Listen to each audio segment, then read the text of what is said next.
Hi, in this video, let's try to solve a problem called majority element 2. There are two variations for this problem. I have already discussed the first variation of this in one of my previous video. I have provided the link for that video in the description below. Here, let us look at the second variation of this problem. Here is the problem description.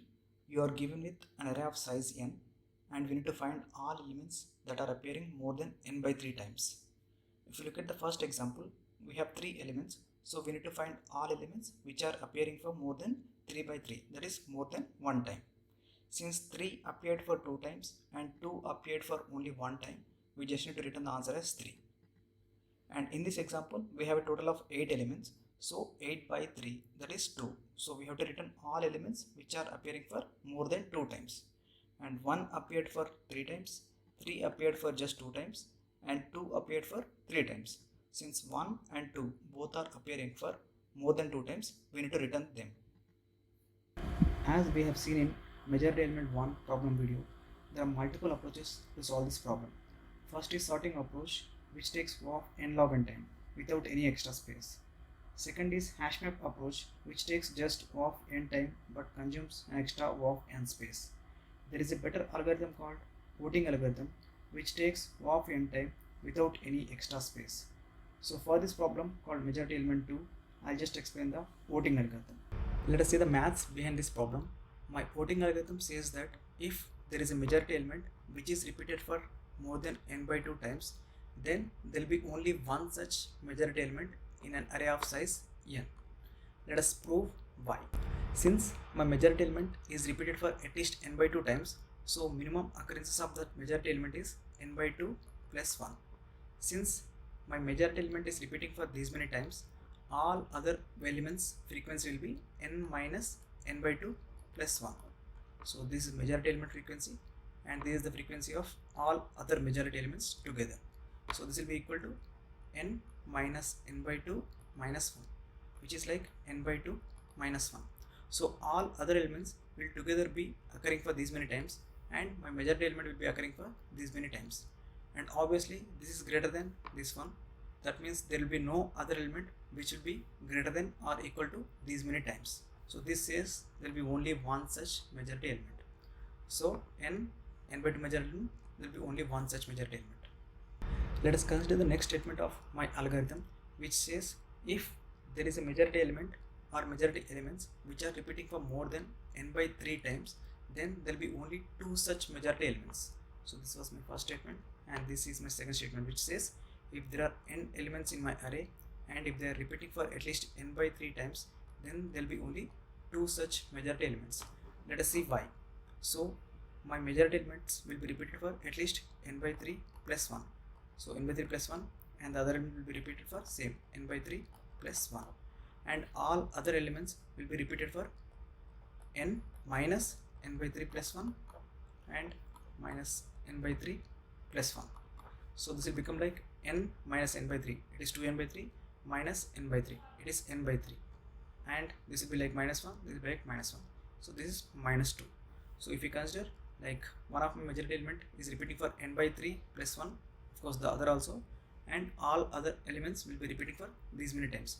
Obviously this is less than this one, so there will be not any other element which is repeating for at least n by 3 plus 1. So there will be only two such majority elements. So we can do the same thing for other number also, like n by 4, there will be only three such majority elements. So this will go on. Let us first try to understand the differences between these two problems. So in case of majority element 1 problem, they told that majority element always exist. But in case of majority element 2, they never told that majority elements exist. So this is optional. There can be 0 majority elements or 1 or 2. Next, the number of elements we have to return. So in case of majority element 1, there will be only one such majority element. So we'll just be returning only one element. But in case of majority element 2, a max of 2 such elements can be there. So I have to return a list. And then the number of variables which we keep to calculate the majority element. So in case of majority element 1, we are making use of two variables like majority element and the count of it. But in case of majority element 2, since I have to find two such majority elements, I'll keep four variables. That is majority element 1, count 1, majority element 2, count 2. and then the number of iterations which I do over the array. Since in case of majority element 1, it is guaranteed that my majority element exists, so whatever is there inside it after my iteration, that will be my majority element. But in case of majority element 2, since the majority elements are optional, so I have to make sure that whatever we stored inside this m1 and m2 are actually majority elements. So I have to iterate over the array again and see the counts of these, whether they are occurring for more than n by 3 times or not. By keeping these differences in mind, let us try to understand the algorithm. Let us look at the steps for this algorithm. As we discussed, we have to take 4 variables. First is majority element 1, then the counter of it, then majority element 2 and counter of it. Now let us go through each and every element. First I got 1. Since my majority element is null, I'll just assign that here and I'll make the counter 1 as 1. And next element I got another 1, so I'll go and check whether it is equal to m1. Since it is equal, I'll just increment this count. Then I got another 1, I still check for m1 whether it is equal. Since it is equal, I'll make it 3. Then I got another number called 3 and this is not equal to my m1, so I'll just assign that to m2 because it is null and the count of it is going to be 1. Then I got another number called 3. I go and check m1 whether it is equal or not. It is not equal, I'll check for m2. Since m2 is equal to my current number, I'll just increment the counter. Then I got another number 2. I check for m1. It is not equal. Then I check for m2. It is also not equal. Then in that case, I'll just decrement the both the counters like c1 and c2 as well. Then I got another element 2, which is again not equal to m1 and m3. So I still further decrement these counters like 1 and then 0. Since this count is becoming 0, I have to make this majority element as null. So null and count is 0. Then I got another element 2. I'll go and check for m1. It is not equal. Then I check for m2. Since m2 is null, I just need to make this element as m2. And the count is going to be 1. And we are done with the array. Now I'm left with these two majority elements 1 and 2. And as stated in the problem, there is no guarantee that majority elements will exist. So I have to verify the counters of these two numbers in the actual array.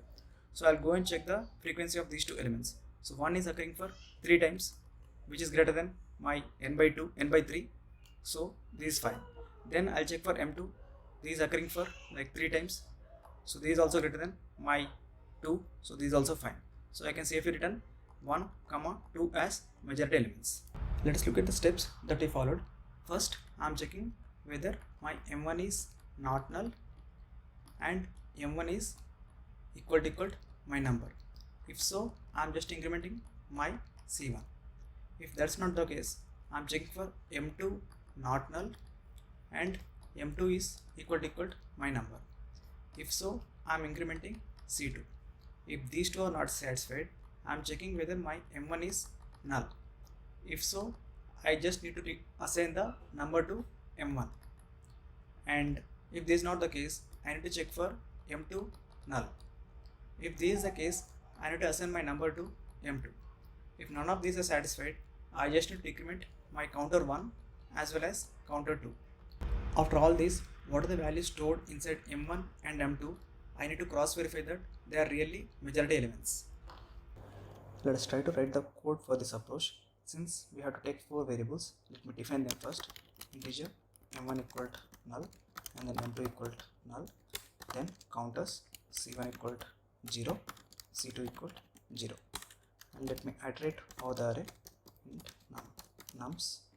So my first condition is if my m1 is not null and my m1 is equal to number, I'll just increment the c1 counter. Else if m2 is not null and my m2 is equal to number, then I'll increment c2 counter. If these two are not satisfied and if my m1 is null, I'll just assign my m1 with number and I'll make c1 as 0, c1 as 1. Else if m2 is null, then I'll just assign my number to m2 and I'll make c2 equal to 1. Else none of these are satisfied, then I'll just decrement c1 by 1 and c2 by 1. And here if c1 is becoming 0, then I need to make my m1 as null. Else if c2 is becoming 0, then I need to make my m2 as null. Once these are done, like m1 and m2 are assigned, I need to verify that these are really measured elements. So for that I need to take two more counters to keep their frequencies. Let me make use of c1 and c2 only. c1 equals 0, c2 equals 0. So let me iterate over the array again. Int nums. First, if my current number is equal to m1 and m1 can be null, so let me check that condition as well. If m1 is not equal to null and number is m1, so I'll just increment c1. Else if my m2 is not null and number is equal to m2, I'll just increment c2. And finally, since I have to return result in the form of list, so let me take a list for that. List of integers, list equal to new array list, and if my c1 is greater than nums dot length by 3, if this is satisfying, then I just need to return, or I just need to add my m1 to this list. List dot add m1, and same thing for c2. If my c2 is greater than nums dot length by 3, then add m2. At the end, just return the list. If none of these are satisfied, then list will not contain anything, so that should be fine. Return list. Let us run the program. If no compilation issues, it should work fine. Let us see. c2 equal to 1, line number 16. Yep. Let us run it again. Yeah, it is giving the correct result for both of these inputs. Thank you for watching this video. If this was helpful to you, please do like it. If you would like to watch more such videos, please subscribe to my channel Layman Coding. If you have any comments, please write them below. Thank you.